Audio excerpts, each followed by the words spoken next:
en el corazón vibrante de la televisión hispana de Estados Unidos, pocos nombres resuenan con tanta fuerza y polémica como el de Javier Seriani. Conductor implacable, voz que no tiembla al lanzar acusaciones. Rostro que aparece todas las noches en millones de pantallas para destapar lo que otros prefieren callar. Para muchos es el villano perfecto. Para otros, el único que se atreve a decir la verdad sin maquillaje. Pero esta noche no vamos a hablar del Seriani que todos creen conocer. Esta noche vamos a adentrarnos en la vida del hombre que se esconde detrás del micrófono, del ser humano que ha pagado un precio altísimo por cada palabra que ha pronunciado en antena.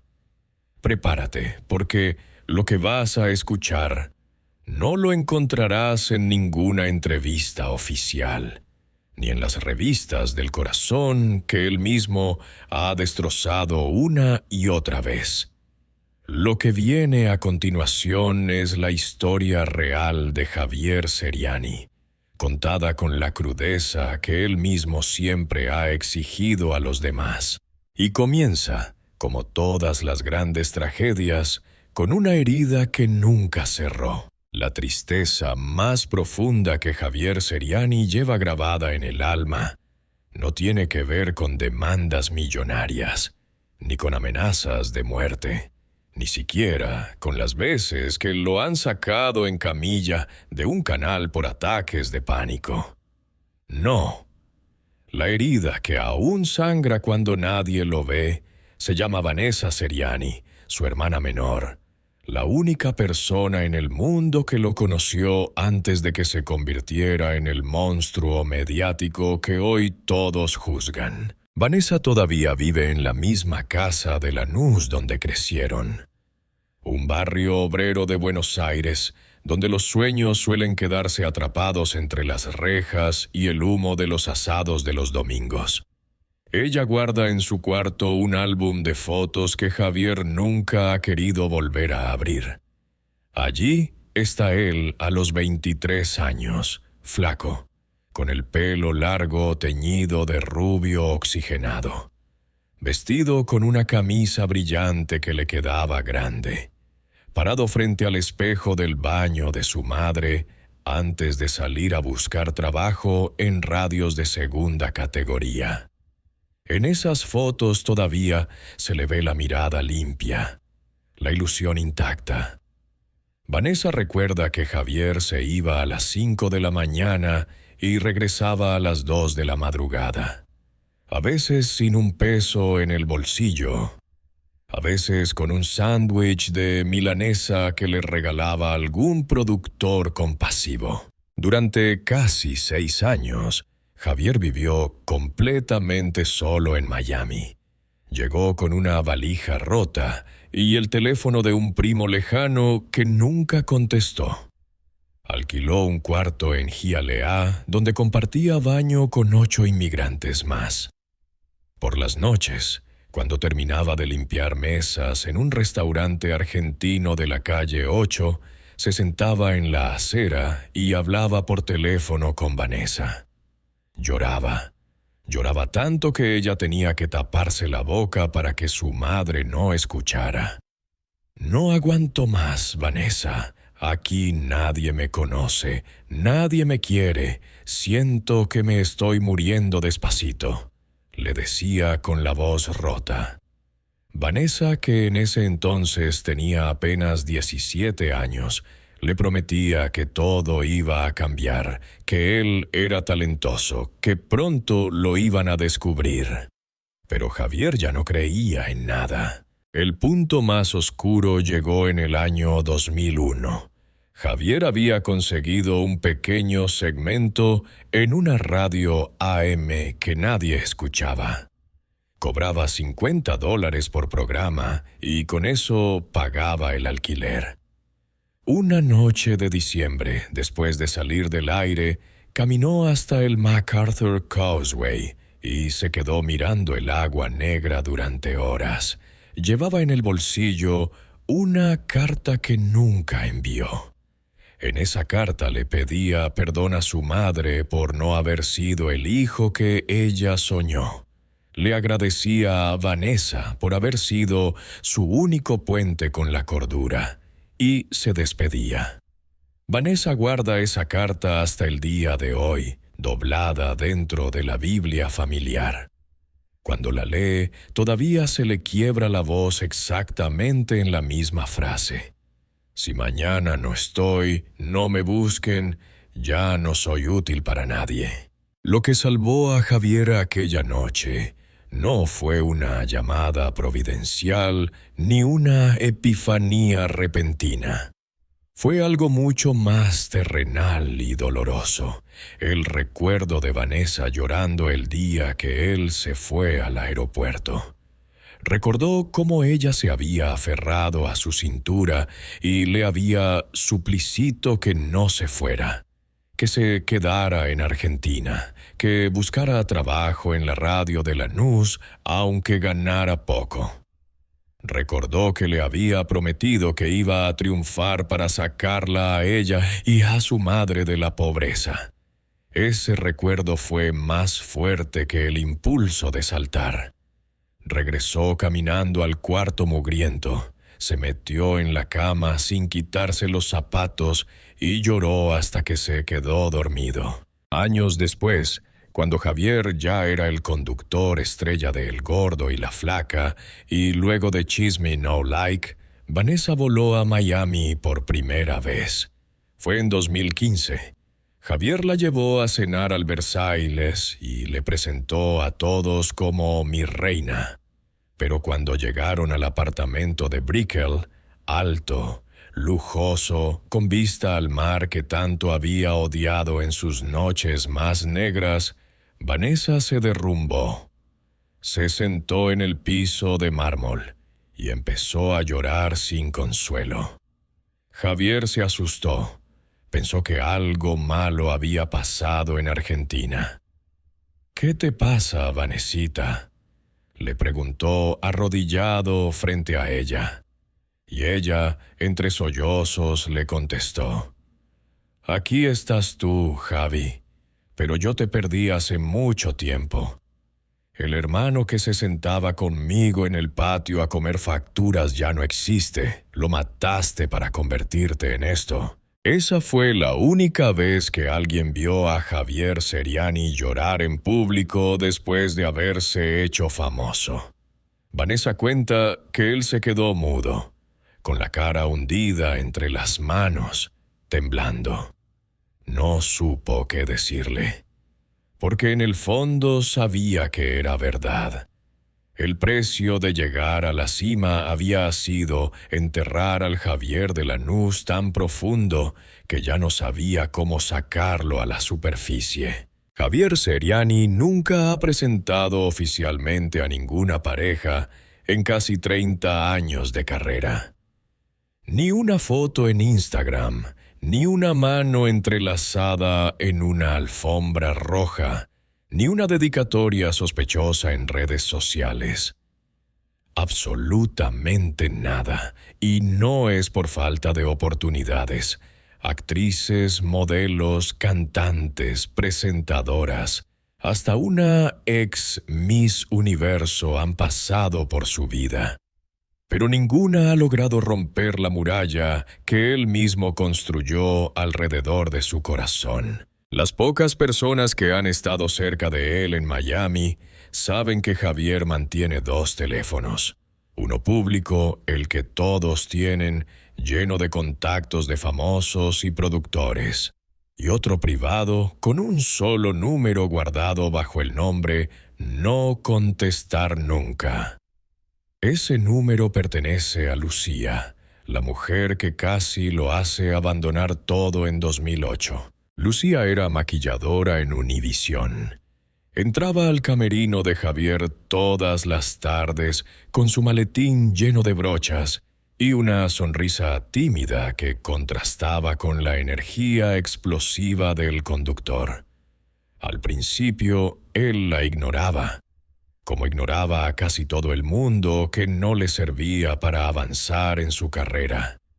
Pero una noche, después de una discusión brutal en vivo con una actriz que lo había acusado de difamación, Javier se quedó solo en el estudio hasta las 3 de la mañana.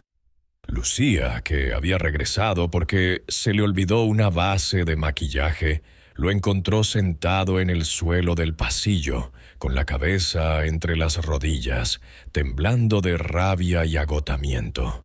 Sin decir nada, se sentó a su lado. No intentó consolarlo con palabras vacías. Simplemente le tomó la mano y se quedó allí. Esa fue la primera vez que Javier sintió que alguien lo veía de verdad. No al personaje, no al conductor polémico, sino al hombre asustado que aún llevaba dentro la carta de despedida que nunca envió. Empezaron a salir en secreto. Él la recogía en un auto con vidrios polarizados a 3 cuadras del canal para que nadie los viera. Cenaban en restaurantes perdidos de Kendall, donde nunca entraba nadie famoso. Hablaban durante horas. Ella le contaba sobre su infancia en Córdoba, sobre su padre alcohólico, sobre cómo había aprendido a maquillarse mirando tutoriales en YouTube para poder trabajar y mantener a su madre. Él, por primera vez en su vida, hablaba sin filtros. Le confesó el intento de suicidio, la soledad de los primeros años, el terror que sentía cada vez que salía al aire, porque sabía que un día alguien iba a destruirlo como él destruía a los demás. En 2010, Javier le propuso matrimonio en el lugar más improbable: el baño de hombres del estudio 5 de Univisión. Había llevado un anillo escondido en el bolsillo durante semanas, esperando el momento perfecto que nunca llegaba porque su vida era una locura permanente. Ese día habían tenido una pelea en el programa. Lo habían amenazado con despedirlo. Y él sintió que todo se derrumbaba otra vez. Entró al baño, se miró en el espejo y se dijo: «Si no lo hago ahora, nunca lo voy a hacer». Salió, buscó a Lucía, la metió al baño con él, cerró la puerta con llave y se arrodilló en el piso sucio. «Cásate conmigo, por favor. Sos lo único bueno que me pasó en esta mierda de vida», le dijo llorando. Ella aceptó. Planeaban casarse en secreto en Las Vegas. Ya tenían los pasajes. Pero 3 semanas antes de la fecha, estalló el escándalo de una actriz famosa que acusó a Javier de haber inventado una historia sobre su supuesta infidelidad. Las redes sociales explotaron. Lo llamaron misógino, mentiroso, lo peor de la prensa rosa. Javier entró en una crisis nerviosa que duró días. No comía, no dormía, gritaba solo en su apartamento. Lucía intentó contenerlo, pero él la alejaba. «No quiero que te ensucies con esto», le repetía. Una noche, después de que un paparazzi los fotografiara saliendo de un supermercado, Javier tomó la decisión más dolorosa de su vida. La sentó en el sofá y le dijo: «No puedo hacerte esto. Si te quedas conmigo, te van a destruir como me están destruyendo a mí. No lo voy a permitir». Lucía se fue llorando. Él cambió el número del teléfono privado. Bloqueó todas sus redes. Nunca más volvieron a hablar.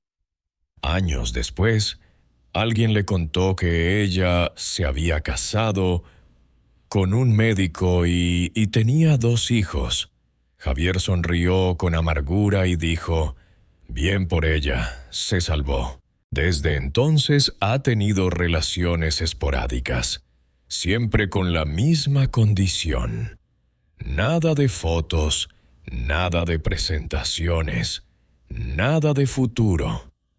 Una modelo venezolana famosa duró casi 2 años a su lado, pero nunca apareció públicamente con él. Cuando le preguntaron en una entrevista por qué nunca se lo veía acompañado, Javier respondió con su cinismo habitual. Porque el amor no vende rating, y yo vivo de vender rating. Pero las personas que lo conocen de cerca saben que cada 14 de febrero, Javier desaparece. Se encierra en su apartamento, apaga el teléfono y bebe whisky solo hasta el amanecer. Nadie sabe exactamente qué recuerda en esas noches. Pero todos sospechan que es a la única mujer que casi logra que Javier Seriani dejara de ser Javier Seriani. Hay una habitación en el apartamento de Javier Seriani en Brickell que nadie ha entrado nunca. Ni sus productores más cercanos, ni las mujeres que han pasado por su cama, ni siquiera la señora que limpia 3 veces por semana. La puerta siempre está cerrada con llave, y la llave la lleva él colgada al cuello con una cadenita de oro que nunca se quita, ni para dormir, ni para ducharse. Dentro de esa habitación hay una caja fuerte empotrada en la pared, y dentro de esa caja fuerte hay un sobre marrón con documentos que podrían destruir todo lo que Javier ha construido en 30 años de carrera. El secreto comenzó en 1998, cuando Javier todavía trabajaba en una radio FM de Buenos Aires que apenas llegaba a los taxis y las peluquerías. Un productor amigo le pasó un cassette con una grabación que había llegado a la redacción de manera anónima. Era la voz de un conocido conductor de televisión argentino hablando por teléfono con una menor de edad. La conversación era explícita, asquerosa, incriminatoria. El productor le dijo a Javier: «Esto es dinamita. Si lo sacamos al aire, volamos la carrera del tipo y nos convertimos en héroes del periodismo de investigación». Javier tenía 27 años y estaba desesperado por destacar. Sacó la grabación al aire sin verificar nada, sin contrastar fuentes, sin chequear si era real, sin pensar en las consecuencias. El escándalo fue monumental. El conductor denunció a la radio, amenazó con demandar a todos, dijo que la cinta era un montaje. Pero el daño ya estaba hecho. La opinión pública lo crucificó. 2 semanas después, el conductor se suicidó en su departamento de Recoleta. La culpa persiguió a Javier durante años. Nunca pudo probarse que la cinta fuera falsa, pero tampoco que fuera completamente auténtica.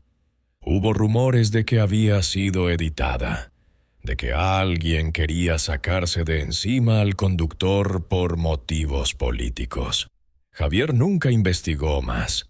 Se fue a Miami huyendo de las miradas acusadoras en Buenos Aires, huyendo de los padres del muerto que lo señalaban en la calle, huyendo de sí mismo.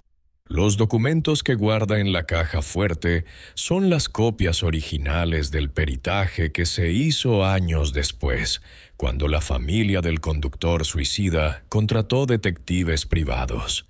El informe concluye que la voz sí era del conductor, pero que ciertas partes de la conversación habían sido manipuladas digitalmente para hacerlas más comprometedoras. Es decir, Javier sacó al aire una verdad a medias que terminó matando a un hombre. Durante años, cada vez que Javier destroza a alguien en televisión, cada vez que acusa sin pruebas contundentes, cada vez que arruina carreras con una sola frase, en el fondo sabe que está repitiendo el mismo patrón. Sabe que es un hipócrita. Sabe que carga con una muerte en su conciencia. Por eso nunca habla de Argentina en sus programas. Por eso se niega a volver a Buenos Aires, aunque le ofrezcan millones. Por eso guarda esos documentos como quien guarda una bomba de tiempo. Una sola persona en el mundo sabe de la existencia de esa habitación: Vanessa.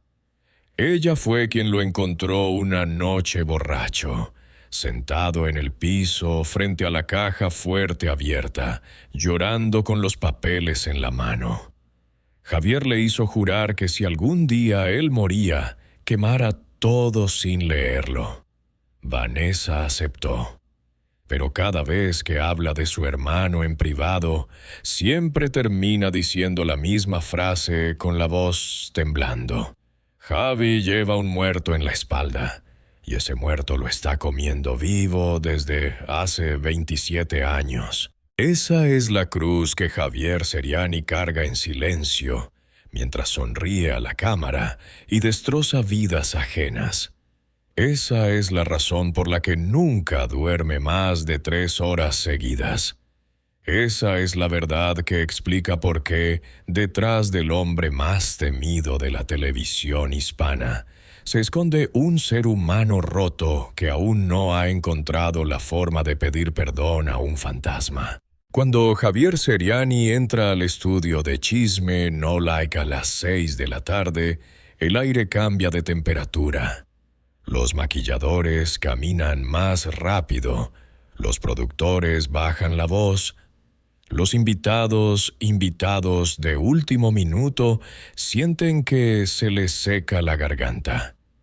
Nadie necesita recordarle a nadie que el programa de hoy puede terminar en demanda, en llanto, en portadas de periódicos al día siguiente.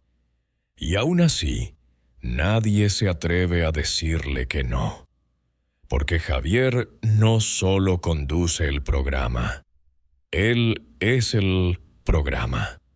Él es la razón por la que millones de personas encienden la televisión o abren YouTube a las 8 en punto, con la misma mezcla de morbo y odio que sentían los romanos frente a los gladiadores.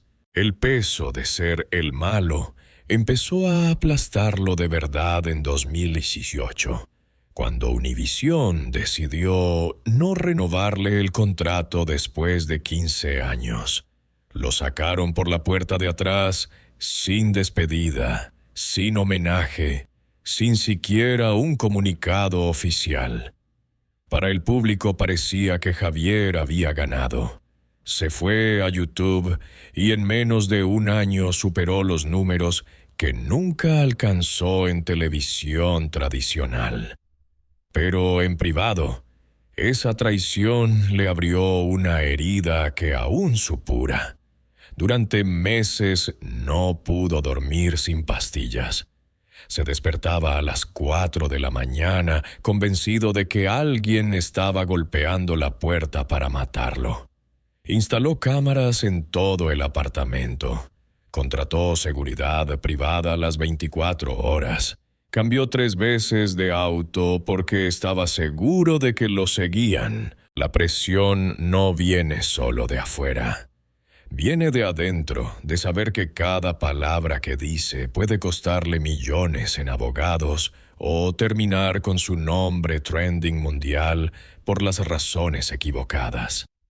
En 2022, después de acusar a una cantante puertorriqueña de haber pagado por premios, recibió más de 15,000 amenazas de muerte en menos de 48 horas.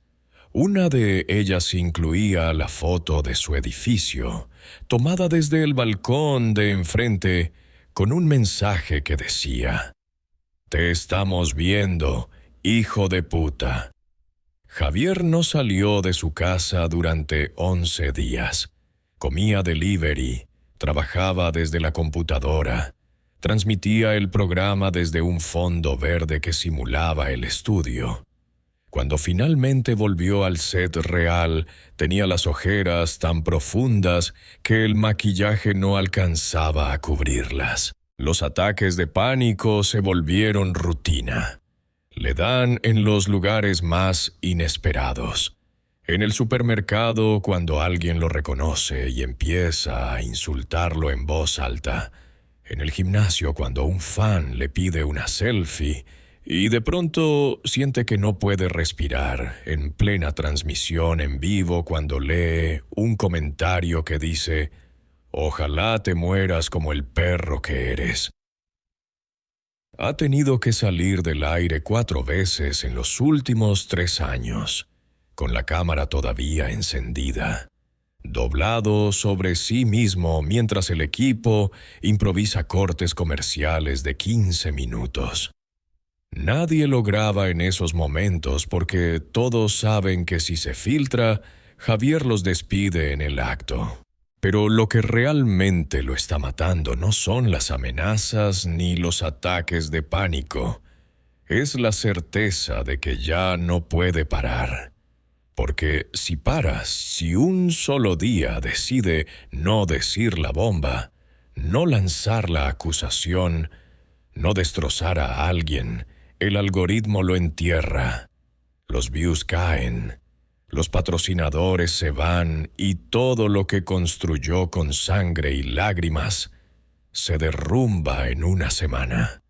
Es un tren sin frenos que él mismo encendió y ahora no sabe cómo bajar.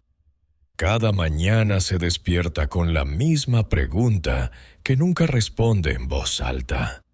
¿Hasta cuándo? En la industria lo llaman el beso de la muerte. Trabajar con Javier Seriani, porque nadie sale igual después de compartir pantalla con él. Algunos terminan llorando en vivo, otros renuncian a mitad de temporada. Muchos lo demandan años después. Pero todos, absolutamente todos, terminan odiándolo o adorándolo sin términos medios. El conflicto más doloroso fue con Elisa Beristain, su coconductora durante casi una década. En pantalla parecían la pareja perfecta. Él el ataque, ella la contención. Él el veneno, ella el antídoto. Pero detrás de cámaras se odiaban con una intensidad que asustaba al resto del equipo. Todo explotó en 2021, cuando Elisa descubrió que Javier había filtrado a la prensa que ella estaba negociando en secreto con Telemundo para tener su propio programa. La filtración era cierta, pero Javier no lo había hecho por traición. Lo había hecho porque estaba aterrado de perderla, de quedarse solo otra vez frente a la cámara como en los viejos tiempos de Miami cuando nadie lo quería. El enfrentamiento ocurrió en el estacionamiento del estudio a las 2 de la mañana, después de una transmisión especialmente brutal. Elisa lo esperó junto a su auto con los brazos cruzados y los ojos llenos de lágrimas contenidas. Cuando Javier salió, ella le gritó todo lo que nunca se había atrevido a decirle en 10 años, que era un manipulador que usaba a la gente y la descartaba, que había destruido su autoestima haciéndola sentir siempre menos inteligente, menos valiente, menos todo.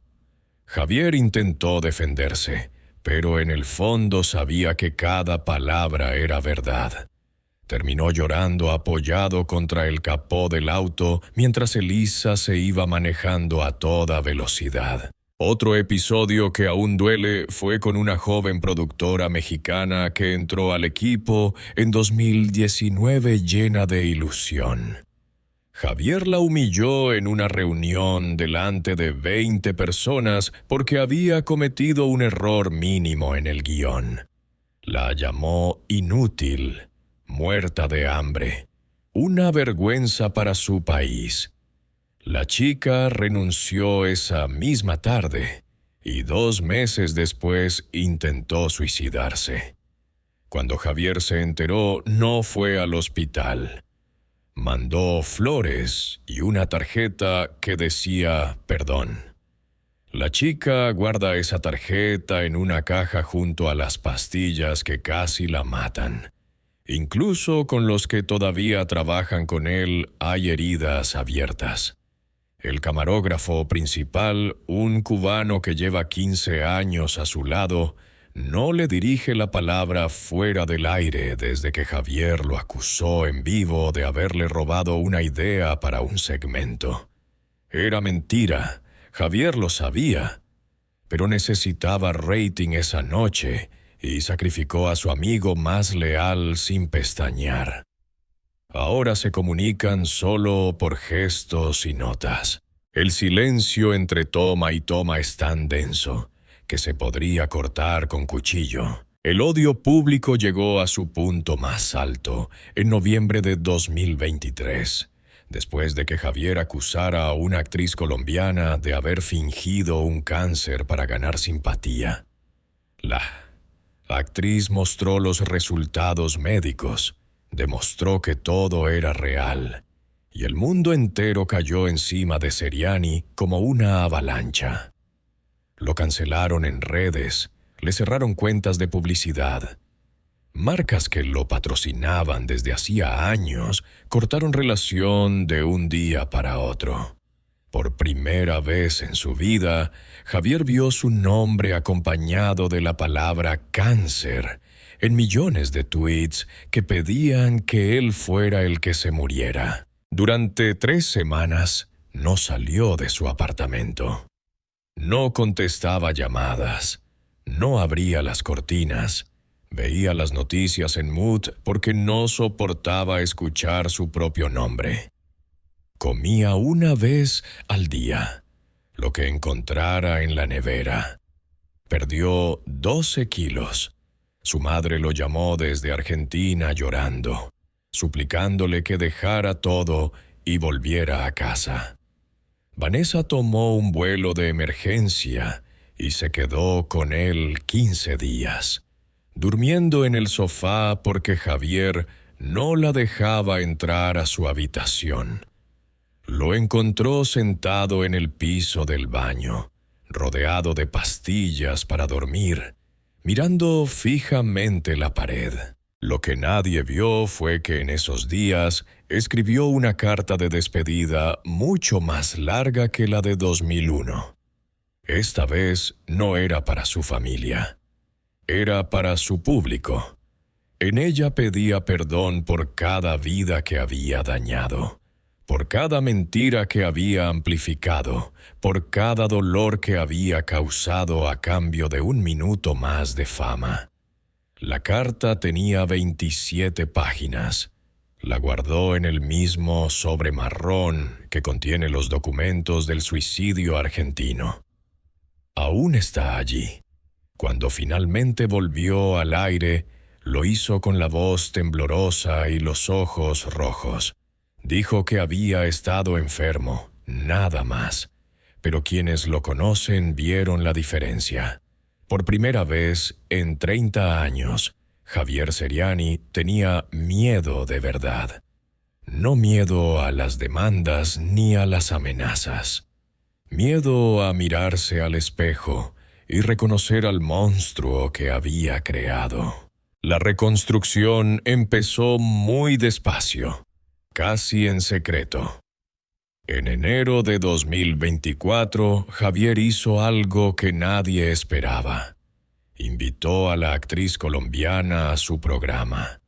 No para justificar lo que había dicho, no para defenderse, solo para pedirle perdón en vivo, mirando a cámara, con la voz quebrada y sin cortar para comerciales. Lloró. Ella también. Se abrazaron al final del segmento y el video se volvió viral por las razones correctas por primera vez en años. Después vinieron más gestos. Empezó a leer en voz alta los comentarios más duros que le llegaban y a responderlos sin sarcasmo, sin ataque, solo con honestidad. «Tienen razón», decía a veces. Me pasé, lo siento.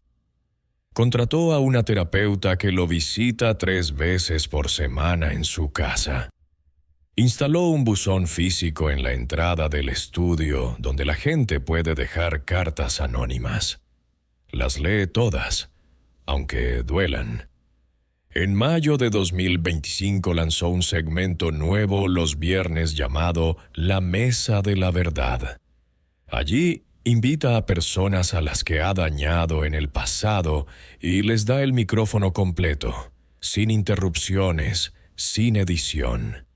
La primera invitada fue la productora mexicana que intentó suicidarse. Hablaron durante 2 horas. Javier lloró otra vez. Ella lo perdonó en vivo. El rating fue el más alto del año, pero esta vez nadie lo celebró con champán. Todos en el estudio lloraron también. Todavía hay días malos. Todavía hay noches en que bebe solo y mira el mar desde su balcón recordando cuando quería tirarse. Pero ahora, por primera vez en mucho tiempo, cuando Vanessa lo llama desde Argentina, Javier no le miente. Le cuenta la verdad. Le dice que está intentando ser mejor, que está cansado de ser el villano, que quiere recuperar, aunque sea un pedacito, al hermano que ella perdió en el aeropuerto hace 30 años. Y aunque el camino es largo y está lleno de cicatrices, por primera vez en su vida Javier Seriani no está huyendo. Está caminando hacia adelante, muy despacio, con miedo, pero caminando. Porque sabe que la redención no llega de golpe. Llega paso a paso, disculpa a disculpa, lágrima a lágrima. Y por primera